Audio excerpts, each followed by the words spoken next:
স্বরচিত কবিতা ঘটনা কেন ঘটে জানো?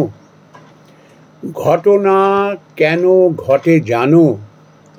চিনিয়ে দিতে জনে সংস্কার বেরিয়ে আসে যা ছিল সব মনে।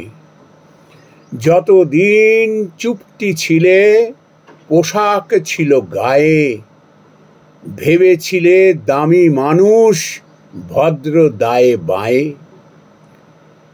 ঘটনা বড় চিনিয়ে দিল ন্যাংটো করে দিয়ে, মুখোশ খানি খসে গেল ব্যাবাক কিছু নিয়ে। ঘটনা কেন ঘটে জানো? শুধরে দিতে জনে যে মানে সে জানে শিক্ষা মেলে মনে।